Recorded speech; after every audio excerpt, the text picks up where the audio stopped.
We are soon approaching the halfway point in the 2022-2023 program year and our own year of leadership. This is a perfect time to reflect on our first half, celebrate successes, assess how we can improve, and chart a course to an even better second half. Our next presenter will guide us through this process of reflection and planning. Throughout this presentation, you are encouraged to participate and contribute to the discussion.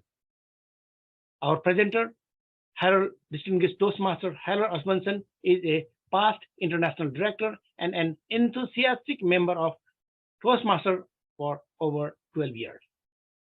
Harold served in District 6 leadership from 2015 to 2018. Thus, as District 106 formed, he holds the odd distinction of being the first immediate past district director of District 106, even though he was not its district director. More recently, Harold served as an international director on Toastmasters International Board of Directors for 2020 to 2022. In that role, he worked with the board to develop, support, and modify the policies and procedures that guide Toastmasters International. Please help me welcome Distinguished Toastmaster Harold Osmundson to present Where We Go From Here. All right, thank you very much, Mr. District Director, fellow Toastmasters leaders, District 106 leaders. It's really good to both be here, but it's good to see you this morning or whatever the time is in your local time zone. I appreciate that you are attending and serving. I have a little bit of a presentation today. A lot of it is discussion. And so I'll ask for your participation, your thoughts. And if we don't get them, then I think it's going to be a pretty short presentation. I do have some slides that we'll get into here in a moment. But overall, the point of this talk here today is for us to take a little bit of a breather in terms of carrying out the district mission, the operations of being a district officer and a leader, and maybe take a little bit of a time to reflect on how has the first half gone? What have we done well? Maybe celebrate a couple of successes. If we can find an opportunity or two for improvement, what will we do in the second half? And how will we finish strong, both in our leadership role, but as a district serving clubs and ultimately in service of the member? We'll get into that here in a little bit with the presentation. But I hope you are maybe ready to participate, because if not, this is going to be a pretty quick presentation. Let me share this presentation or these slides right now. With a little luck, you can see it. Where we go from here. Again, I want to say I appreciate that you're serving right now. We are still, I think, in a pandemic. We are still experiencing the effects of that. We are meeting online. Many of our clubs are still meeting online or are not back into in-person, and some maybe will never go back to in-person, maybe by their choice, and some might be delayed by just necessity or environment. But I appreciate that you're serving during these times because we need you. The objectives for this session, and I went through them just briefly, to learn a little bit from our first half of this program year, 2022-2023. And to clarify our goals, to make sure that we're clear on what success looks like in the second half and as we complete the program year, to just get clear in our mind for ourselves, for our district, and then to create a clear plan. And some of that will be homework. We won't be able to go through that in full detail, but that'll be something that we can each take away. Hey, I'm going to create a plan so I can finish strong. I've got the holidays coming up. I've got to take a break maybe and take a breather from a lot of the day-to-day activities, but while I'm celebrating the holidays, I'm going to make sure I create a plan so that when January 1st arrives, I'm ready to go and I know exactly how I'm going to do what I need to do to achieve the goals that I've clarified.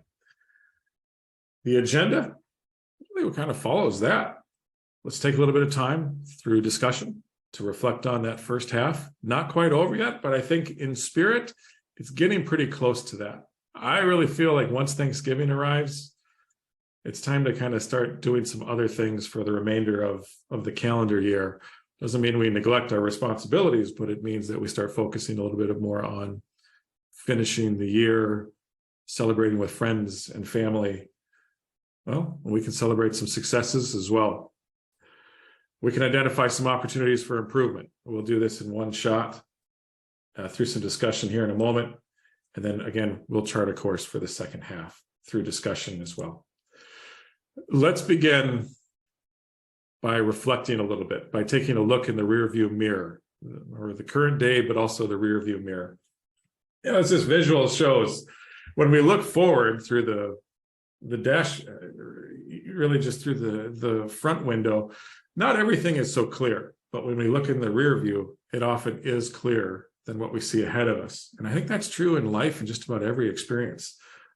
When we have the benefit of hindsight, we kind of can see what we've done well, maybe some things where we could do a little bit better, but it's a good opportunity to use that rear view mirror for our benefit and to make sure that we are really moving in the right direction that we want overall. And I thought I might maybe introduce something that for some will be old hat. They probably do it every 2 weeks if they work in software or in other environments that use an agile methodology or Scrum for delivery. But for some, this might be new. And this is what's called a retrospective. Again, we'll get into this in a moment. But if we were to take that from Scrum methodology, we would ask ourselves periodically, well, what has worked well in this last, 5 months, 4 or 5 months? What could be improved? And what will we commit to do in the next sprint or the next half of our program year? You know, like I said, some do this every 2 weeks. For this, we're going to do it with the perspective or the horizon of 6 months, so half of the year. And then we'll make some sort of commitment. Now, we won't do that to the letter, but this is where this comes from. This is something that is practiced definitely in software, but in other disciplines as well. It requires us to be a little bit humble and a little bit reflective, but it is effective. And before we kind of get into that, I'll share something that it really kind of made a big impact on me. This was in the software field. It doesn't get shared a lot, and there's a reason why I think, I should really share that. One, because it sets the tone, but also because if you work in software and you do retrospectives, or if you work in a discipline that does retrospectives, I think this is worth sharing at the beginning of each of those sessions to make sure that nobody gets a little too, let's just say, to help people stay humble and realize that this is not about critiquing or criticizing, attacking. So the prime directive of a retrospective is, coming back to Norm Kurth's statement, regardless of what we discover, we understand and truly believe that everyone did the best job they could, given what they knew at the time, their skills and abilities, the resources available, and the situation at hand. So when we talk about how did this first half go, it's not to beat ourselves or anyone else up, but it's simply to say, hey, we did our best with what we had and what we knew. How can we do better? And if we do that, we can be very constructive. I think this is great for Toastmasters. I think this is great in life, and I think this is great at the workplace as well, which is why I share it. So with that, I'll put these into the chat, but here are some questions that I'd love to maybe start some discussion with. We have with our audience here today, I think we could probably just do audio. You don't have to put the responses in chat, but I will open it up for some responses via audio. And you're welcome to raise your hand if you'd like to contribute. So here are the questions. How was your first half of this 2022-2023 program year in terms of your role? Maybe you're an area director and you're working through the club visits, or maybe the contests, or maybe you encountered a challenge. How was it? What were your successes? Things that you'd like to highlight and say, that went well. What might you do differently if you could do it over again? And how might you improve? What would maybe be an item you say, I want to improve this in the second half? Give me a moment, I'll put this into the chat, and then I will stop the slideshow so we can all see each other. I'll tell you what, if nobody responds, we'll just call on our district leaders to go first and set the example. Would anyone like to share? How was the first half? What went well? Maybe how might you do things differently or improve in the second half?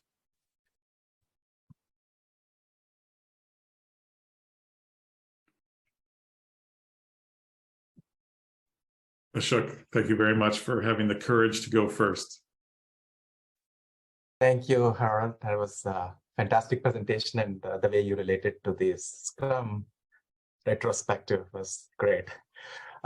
So what went well for our PRM team, I'll speak that it was really awesome, I would say. With the team that we have, with the smaller team, still we were able to deliver the most that we can. That's the positive side, I would say, as we have a team of 3 members, but still we delivered all we could do. And also on top of it, we added some new social platforms. And also we are trying to connect with the clubs as much possible in a way to have them through the newsletter, which we invested in the new softwares. And Bob from our team has spent a lot of time in making sure we are delivering the newsletters consistently on time with great content. So those are the positive things I would say. And what we could do different, probably have more people volunteer to help us get as much content as possible. So that way we can do more and more updates in the social channels. The more content we have, the more we can deliver to the Toastmasters fraternity. And things how we can improve in the next upcoming second portion of the year is we're trying to get more, we're trying to constantly meet as a team, which is also helping, and we will make sure that we continue doing that meeting every week, the PRM team, and make sure we are delivering our goals that we have set for this year, meeting all the communication plan that we set at the start of the year. Back to you, Harold. Excellent. Great job, Ashok. Well said. Well done, and I appreciate that you went first. So this is all for, really, it's for your benefit. I mean, no one is being graded or critiqued on this. It is simply just to say, hey, this was my experience. And for, for our leaders, if we find that, hey, maybe we've, some people are struggling in this area, maybe that indicates it's a good training opportunity or an opportunity to support our district team, a bit in the second half. Appreciate that, Ashok. Helen, I see that your hand is up. Would you like to go next? Yes, I would like to go next. Thank you very much, Harold. What I thought went well was it's a double-edged sword, and that is preparing for the contest, getting members to say yes. A lot of times they have to think about it and they're not apt to say yes right away, but to ask the question in a way that they want to say yes, and that is the important thing. And so the getting them to say yes is the negative part. If you have to ask the question in a way that they will say yes. And the contest was good. It was small. It was rewarding. And I think that that is really important to make the contest worthwhile, even when it is small. Thank you very much for the question. Back to you. Thank you very much, Helen. Well said. Getting volunteers or in the process of recruiting help is not ever really easy. It might be a little bit more challenging these days. So absolutely agree with what you said. We just do our best. Thank you, Helen. George. Yeah, I'd say that I really don't have successes to report, to comment on. I think everything is a work in process, and the delivery points are down the line. I think that it's been very good is that I've had monthly meetings with the area directors. Twice they were in person, the rest online, but we've had really good discussions, I think, in all of these, that the area directors have really stepped forward, proposing ideas and activities and bringing a lot of energy to the groups. I'm very pleased with that. As far as actual help for the clubs, I don't know that, well, Linda especially has done a lot with one of her clubs. I can certainly praise that. I'd like to do more for the clubs working on membership building plans in the future. One thing that has disappointed me so far is one of the members, one of the clubs asked for a meetup page to put meeting announcements on, and created this St. Paul Toastmasters. And at first we had what seemed to be a promising rollout. That really seems to have slowed down. And even clubs that have signed up, and I've created an event organizer for them so they can post their meetings. Some of them haven't posted their meetings. And I'd like the other divisions to get involved in this same page. I think that it can be a useful tool in building membership. That if people are looking for public speaking, this would be a place that would pop up right away when they do searches on Meetup. So I think that's where I am. That's good. Yeah, thank you, George. I appreciate that. I think you've had some successes. I mean, we're here, right? And we're operating. I mean, there's a lot to, sometimes we take a lot for granted, but I know that there's some successes. Just even moving things forward an inch is a success, or having something in, should we say, a open door for the future is still a success. And that's also a good opportunity to reach out and thank, our teammates, people for serving to this point in the year. It's not, again, there's a lot going on. Thank you, George. Kathy. So I wanted to ask a little bit more about contests. Across the 4 clubs within my area, two of the clubs are very actively participating in contests, and 2 of them, they didn't have contests at their own club level. So one question I had was how, and I know where I'm a member, which is a different area than what I'm area director for, it's kind of similar, where there's at least one club, maybe more, that they just don't seem interested, or maybe they don't really know much about contests, about how that it can be fun, it can be rewarding.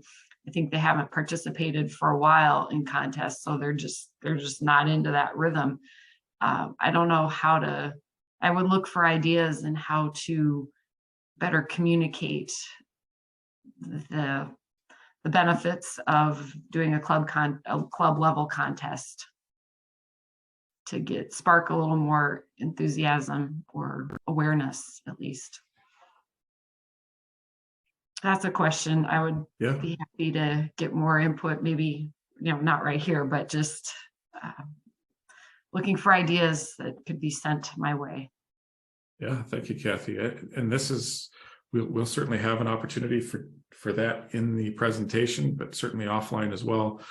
That is not, let me say it a little bit better. That's a pretty common situation. And for many clubs, they make the decision and say, we aren't participating in contests this round, or they've discussed it as a group and they say, this is just not, something we're going to spend energy on. I don't think that should be a failing. That should not be regarded as a failing of the district officer, the area director. It is what it is. I think if we look at things at a macro level, we might say maybe about 25%, I think, of clubs participate.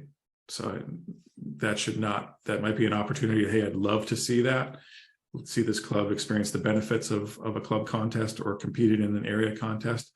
But if it doesn't happen, I mean, we do what we can do. We follow the process. And if they participate, they do. If they don't, it's okay. So always keep things in perspective there. That's helpful. But it's a great comment and an open question that we should take a look at and discuss here in a bit. I think I see the hands are no longer up. For those that didn't get a chance to participate, maybe write that down. Okay, maybe a quick assessment of that first half and think about it, or talk about it with a mentor if you'd like. But it's not a bad thing just to take that halftime approach and say, okay, how did it go? What should I be celebrating right now? And who should I be celebrating and thanking? What would I do differently? And what should I do differently? And how can I improve in the second half? You can kind of tell when these things happen, and you can tell when they don't happen, because nothing changes and nothing improves in the second half for us or in the future for us. So it's a good little practice to do. It takes a little bit of humility. So I thought we might just kind of start with that. Let me move back to the slides and we'll see what we've got next.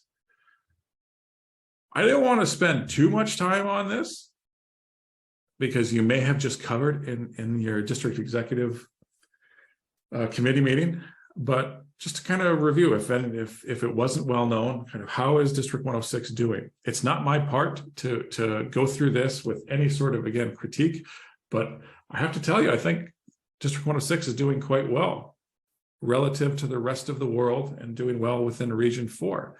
So I say this in a very congratulatory tone, is even though we have challenges, even though we have, I mean, I'm in clubs that are having struggles and challenges, and we're working, well, most of the time we're working hard, but you're doing well, and our district is doing well. If we look at the base level dashboard for the district, we started with a base of 100 clubs. We have 90 that are paid for the October through March cycle. That's pretty good. Easy math is we're 10% down. But I looked on the reports and I said, well, all 10 of those have some renewals in. None of them that I saw have no renewals, and no renewals might say that they have discontinued. Doesn't mean they'll all continue, but it's a good sign when they've submitted some renewals. If we look at the payments wise, I'll get to this in a moment, but not doing too bad relative to the rest of the world and distinguished clubs. It's too early to tell. At the midway point, whether we're looking at it from a qualitative or a quantitative thing, we're always going to see the challenges. When I served as district director, division director, actually every role I've served in, at this point, I always felt like I was failing and I was never going to overcome all the challenges that were in front of me. So again, we can look at anything and we might say, trust me, the second half gets better, but right now we're doing pretty good. I wanted to call attention to the division and area dashboard. Again, it might be old hat for most, if not everyone, but you can kind of see how things are going and where we can put some attention for the future through that. I don't want to get into that, but certainly could if there's interest. Here's something where I can maybe underscore this a little bit more. How is District 106 doing? This is in the additional reports of the TI dashboards. The number of paid clubs out of 130 districts, District 106 right now, 28th. It's pretty good. In the region, 3rd. Membership payments, rank in the world out of 130, 16th. Really good. District 6, I believe, was number one in the world. But we are second in the region, only behind District 6. So our little brother or sister district. And with distinguished clubs, again, we won't figure that out until after April or during April when the last round of dues comes in. So overall, I would say we're doing pretty well. Here's the thing I want to know. I want to make sure I underline, because sometimes when we look at metrics, we can get the wrong impression, or I can give the wrong impression. You know, outcomes and metrics, they matter. They aren't unimportant, but our actions, how we behave, the things that we do, they're far more important than the outcomes. Sometimes we don't see the plants grow right away, or the tree grow up into full maturity during our, shall we say, lifetime or our term, if it's just 6 months left or 1 year in total. But when we plant the seeds and we water them and we nurture them, I mean, eventually they do grow and mature. So we should be thinking about that in terms of what are we doing? What are our actions contributing to? Are we doing what we think we ought to be doing?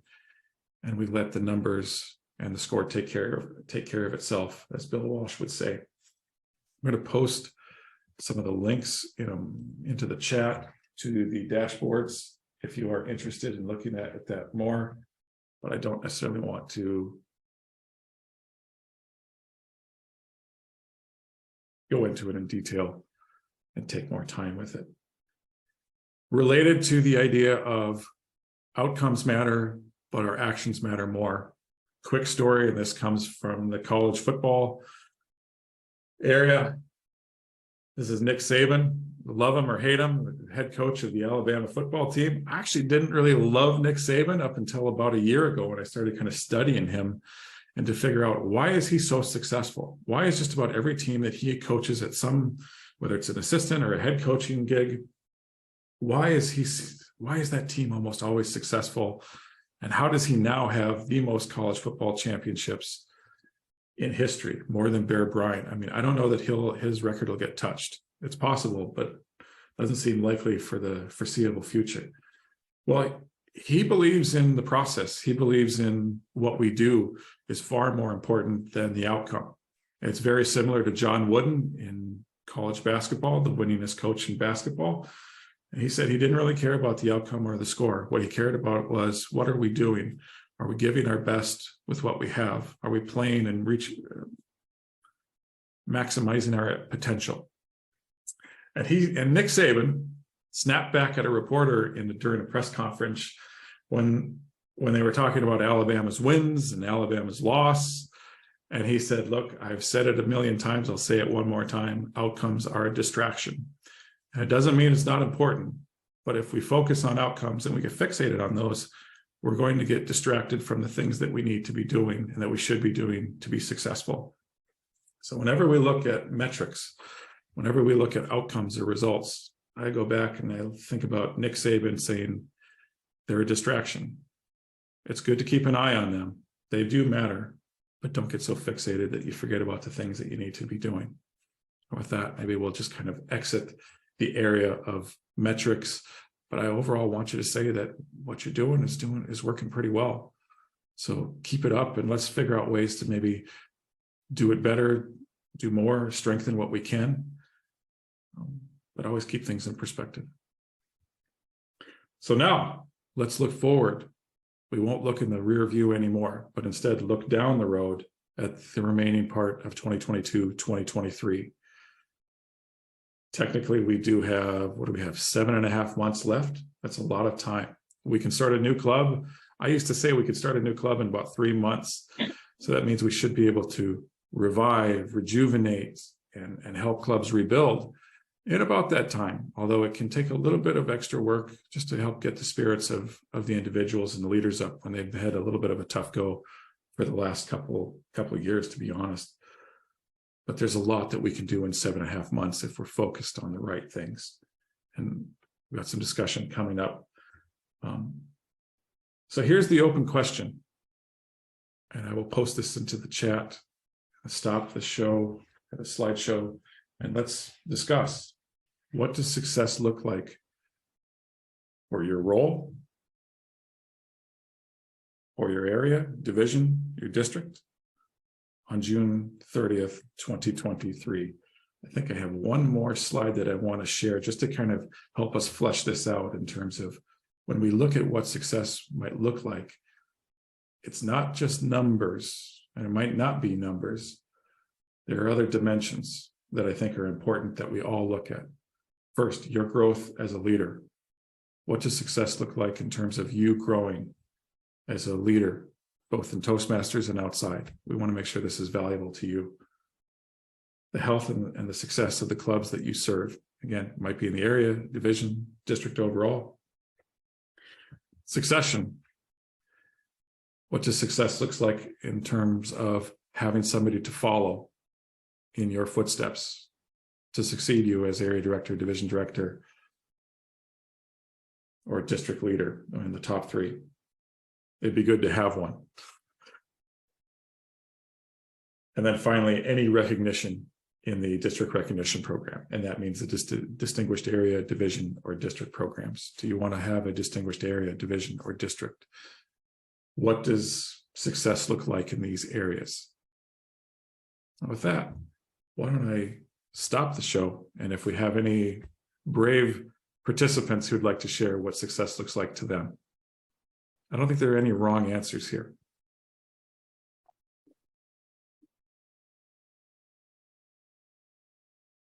Harold, let me jump in. Thank you, Bob.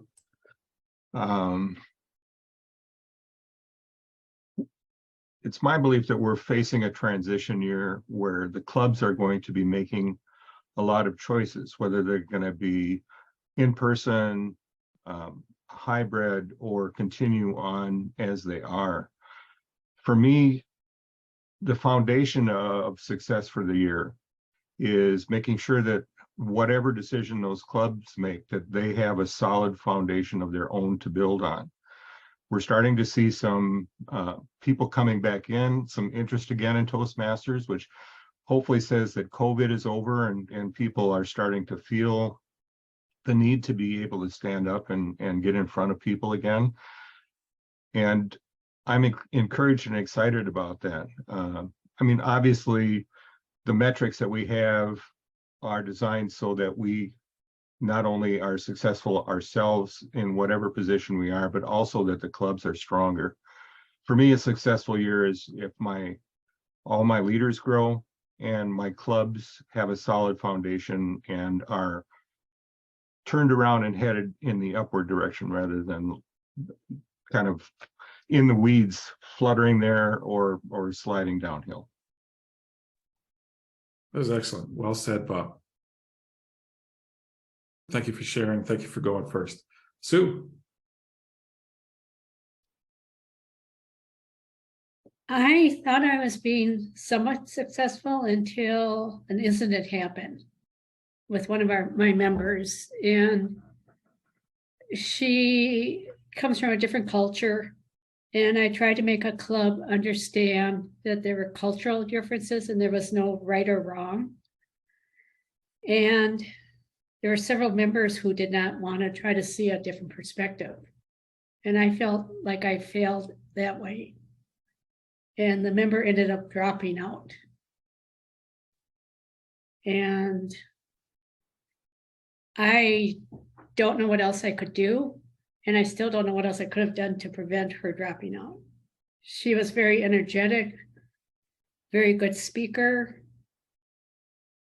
And like I said, I try to make people see, different points of view, and I just did not seem to get that to come together. Yeah, thank you for sharing that, Sue. That happens, unfortunately. It happens in Toastmasters. It happens at the workplace. That's nothing to, it happens. I would probably want to say, don't beat yourself up, and we should not beat ourselves up over these things. We can take something from it and apply it moving forward. We're all learning about how to work effectively, productively across cultures. And we see it all the time, unfortunately. We're seeing the good and we're seeing some of the challenges from that as well. But as we all work kind of online and we can connect around the world, we start to realize that, there's differences and they're not just trivial. So sometimes things get interpreted the wrong way. Sometimes when you're talking, again, I was working with people from the other side of the world and they can be very harsh, but that's their culture. Versus in America, we actually are not very harsh, and things can be taken a different way. We each play a role, or we each have half to do with something. So in the case of something happened with an individual, maybe I could have handled something a little bit differently, but the other person as well also plays a role too, and can try to work through the conflict in a productive manner. If it turned out that someone left, and nobody wants to see that, but that is also a choice. So I don't want to minimize it, but I also don't want to blow it out of perspective either. It was a learning lesson, and it's okay. These things happen. Don't beat yourself up over it, but just move forward and wish everyone the very best moving forward. Appreciate the courage to share that. Ashok. Thank you for the opportunity. To me, success for the PRM team is pass the baton to the next upcoming team and help them start their year strong with the foundation laid by my predecessors, and our team is truly a success to me if the next upcoming team is able to run at the start of the year. And my second success would be basically one of the starting goal that we have set up as a PRM team is promote to using the social media channels to the Gen Z audience, so that way we can add new younger generation, so that way it'll help strengthen our clubs for the future leaders. That's all I have. Back to Harold. Excellent. Thank you, Ashok. And thanks for going twice now. Well said. We probably take one more and then we'll move forward. I'd love to hear from one of our top leaders. Gopu, Ed, or Katie, who would like to share? What does success look like to you? Go ahead, Gopu. Yes, for me, very simple word. I want to see District 106 a distinguished district. I share all my skill set, what I learned during my year and your year when I was a division director, when you are a district director. I learned a lot, and a lot of things which I am applying here is this. As what you just said, we try our best. Don't burn yourself and don't regret, because you did your best.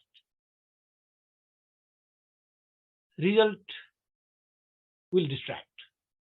Yeah, we need that for statistic only, but what you have to do is just do what you can. As I said, I talked with division director. Results are showing up. We are in a good shape. We are working hard. Three things I would like to again continue. Family first, work in a team, and always ask for help. This is a race against you, not against anybody else. Do your best. We will achieve our goal. Distinguished District 106. Thank you very much, Gopu. It was well said. And I think we can set the goals and say, hey, we're going to do our best. We're going to set that as an outcome goal, and then we'll focus on what we can do in terms of our actions to move us towards that goal. All right, well, I appreciate that. That's, again, another thing to think about. But if we really clarify, what does success look like on June 30th, 2023, and we really burn that in and revisit that. It's not to beat ourselves up or beat anyone else up, but just to clarify, this is what I want as an outcome. This is what I want reality to look like on that date. We do that, we start moving towards it. It's very, very effective, very powerful as a planning tool or a visualization tool. So let me go back to this real quick and we'll move forward. I think I'm going to keep this as an open question. What do our club leaders need to be successful, and how can you help them? Or how can we help them as a district? But a lot of it's going to come down to, an area director, division director working as a team, our overall district team.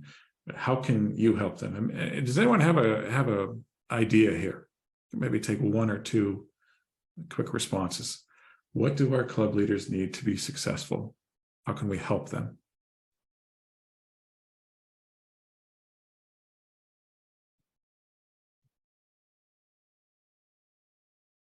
Encouragement, support.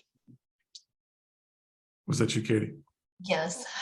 Yeah, thank you. Sometimes my view is limited. I think that's a huge and an underrated service and benefit that can be offered by a district leader. Just being encouraging, just saying, hey, you're here, we exist. Thank you for being here. Thank you for serving, and you're doing well. Let's keep this up.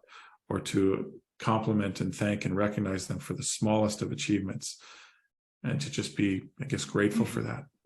A little bit of encouragement goes a long way. I might even say that in volunteer work, whether we're leading and volunteering at a club level, district level, maybe internationally, the currency that we are paid in is good feelings and motivation. And when people share encouragement with us, it makes a massive difference. I might even say, I think it actually leads to stronger clubs in the hard numbers as well. Helen. Thank you.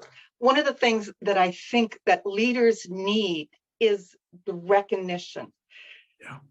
We often question, are we doing a good job? When we don't hear feedback, we start to self-doubt ourselves. At one of the club meetings, one of the officers complimented a brand new Toastmaster member on his role as a first-time officer. He's been in Toastmasters a year.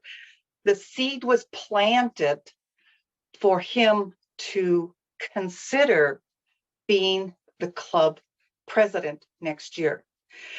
When we acknowledge what individuals are doing and we encourage them and we challenge them, we can then see success. And this is what was done in one of the clubs that I visited. Back to you. Yeah, it was excellent. These two responses are very much related. Yeah, encouragement and recognition.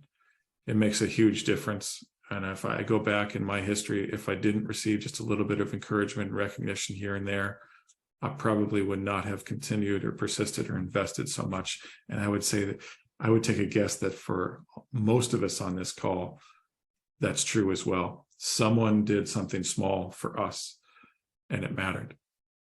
Linda. The two things I hear repeatedly from my clubs is where they really want some help is how to get back to in-person or move to hybrid meetings. And the other is how do we get more members? They're really struggling with membership. So I've been trying to support them in how to do virtual open houses, that type of thing. And like George said, getting them on meetup or different ways they can get more on social media and that type of thing. Get the word out. Yeah, it was good. Yeah, thank you.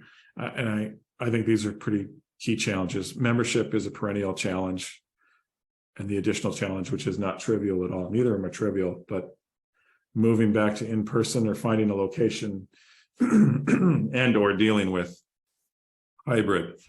You know, one of our clubs, we started meeting at a member's home. We were going to meet in a garage, but then it got cold, but then we met in a home, and it made a huge difference. So very simple. And I think this is an area we can help with ideas to help our clubs that wish to go back, if they really are not, if some members want to get off the online and go back to in-person, we can offer some ideas. There's some hybrid related resources that I think are worth sharing. You can follow up with some of those. So we can help our club leaders in a variety of ways, in encouragement, motivation, recognition, and also maybe some guidance or some examples of what other clubs are doing. And I think these things make a difference. So that's another open question, is to understand as we go forward, how can we help? What do they need and how can we help them? We might not be able to do it for them, but we might be able to do something to help them. And I think this is another area where I'll go back, and I want to be mindful of time here, so I'm going to move a little bit quickly. When we look at what we do as a district officer, as a district leader, there are outcomes versus actions and processes, or process. And this goes back to Nick Saban. There are things that I want to see. I want to see the clubs in our district increase or have healthy levels of educational awards for the members, to have them improve in membership growth. Love to see some of them be distinguished, whether they're aiming for that or if they're not and they just happen to do the right things. I mean, we'd love to see that happen, and we'd love to see more leaders step up to succeed us when we move on to the next role. But those are outcomes. Those are not things that I can control directly. What I can control are the actions that I take. I can meet with, have calls with the club leaders, maybe individually, maybe as a group, maybe at a council meeting, to understand their goals, their needs, their challenges. I can provide encouragement to them. I can make an additional visit to a club that maybe feels like it's struggling a little bit, or maybe it would just help to show a little bit of additional support. But that's something that I could do if I have time. I might not have time, so I'll just have to do my best, but it's something I could do. I could communicate monthly or bi-weekly if it would be beneficial. And I can share information and guidance on the Distinguished Club Program, the Success Plan, the Moments of Truth, hybrid resources, or what other clubs are doing. So I kind of have to always have that dividing line of the things that I want versus the actions that I can take or what's in my control. And if we do that, we stay healthy. Something to think about when we think about what do we want to see and what can we actually do? And we'll go back to St. Nick. Outcomes are a distraction. So we better focus on what we can do. And I will keep this as an open question for something to think about and talk amongst each other as a team, share with your leaders on this call, and maybe some that are not. What do you need to be successful in the second half? Additional training in certain areas. Maybe we need to, I don't know, meet more. Maybe there's some communication change that we need to make, but figure out what you need to be so that you can feel like you can be a little bit more successful and what you need to do to support the club leaders. And make sure you don't forget that, or definitely speak up on it if there's something that comes to mind. So I want to kind of go through something very quickly, and that's about strengthening our district. I'll talk a little bit about this and give you a model of what makes our district strong and could make it even stronger in the second half. This is a model. This comes from me. It's not coming from Toastmasters International, but it's something to think about. And if it's framed a certain way, again, if it's framed a certain way, I think it makes a lot of sense. So a strong district ultimately means that the member in a club has an excellent experience in that club. And ideally, we would replicate that across 100 clubs in District 106. Now, that great experience probably means that they're learning, they're developing skills, they're receiving mentoring and support, and maybe serving as a mentor as well, and they're having fun and fellowship at the same time. And this occurs because the club officers are creating a quality club environment and a quality club. It means the club president is effectively leading the officers and the members. The club's vice president education manages the club's education program. It's varied, it has variety. It's meeting the needs of the members. The meetings are fun and interesting and educational. And that's not a small task, but the club's VP Ed is taking it and doing well with it. The club's vice president membership is effectively assisting guests and recruiting new members. And the VPPR is promoting the club effectively as well. Now, there's a lot of things that have to happen here. But if a club is doing well, some of those things, or maybe all of them, are happening. And they're happening because the club officers receive great club officer training. They know how to perform their role from training. They know how to lead effectively, and they know how to use the tools available to them from Toastmasters and from their district officers as well. And it doesn't happen just from training, because they're receiving excellent support from the area director. They're receiving communication, encouragement, motivation, guidance, and instruction. And if we do that, those clubs shine and the member shines as well. So when we think about the second half, I'll share that as just a little bit of thought, food for thought, maybe a little bit of guidance. The support we offer in varied ways and the training that we offer makes a huge difference in seeing our district shine, but it's shining because of the clubs, and the club leaders are shining. And we have a lot to do with that, from training and the support that we provide collectively to those club leaders. And that's going to happen because we're focused on supporting our area directors and division directors as well, the entire team. And we're focused on the mission that we build new clubs and we support all clubs in achieving excellence. I would focus mostly on the second half of that. Starting new clubs is important, but a bulk of what we do, probably 80%, is supporting our clubs through everything I just said. I'm running a little shy on time, and I want to kind of make sure that we stay on time. But in the second half, I'll offer up, stay focused on the mission, stay focused on the club leaders, and you're going to do well in your role. You'll see the membership growth. You'll see the club retention. You'll start some new clubs. You'll have a fine successor who is motivated to succeed you and to carry on the role, probably because you invested in that person through your visits, through your encouragement and communication. The biggest challenge for all of us is to stay focused in the second half on what we're supposed to be doing, which is supporting the clubs and the club leaders who are working hard. I'll leave these as food for thought. How can we help our clubs strengthen their quality? Some of it happens through training, comes through our support and our visits, but what else? How can we increase our membership or help them increase the membership because it'll come through them? And how can we retain more clubs? These are questions we have been working through for years. All we have to do is advance the ball a couple inches or a couple yards, and you'll see great results and success. How can we start more clubs? How can we support Katie in her role to start more clubs in District 106, excuse me. Just keep going back to old days. And here's the final 2 homework assignments. And no one will grade you on these, but these are food for thought as we move forward. What's your plan for the second half? To finish strong, to perform your role well, and to leave a legacy in those club leaders and those that you serve? What's your plan? And what's our plan as a district team so that we can be successful? And on June 30th, 2023, we can raise our arms together and say, we did our best. Members and club leaders of District 106, we did our best. We did it in service to you. But to do that, we got to figure out how we work together and our plan for being the best we can be in these last 6 months, once the holidays are over. And with that, I had better conclude and say, we are all working towards success. So I wish you the very best. And I thank you for serving. I think you're going to have an unbelievable second half of the program year. And I'm going to skip through this quickly and say thank you, good luck to you, and happy holidays.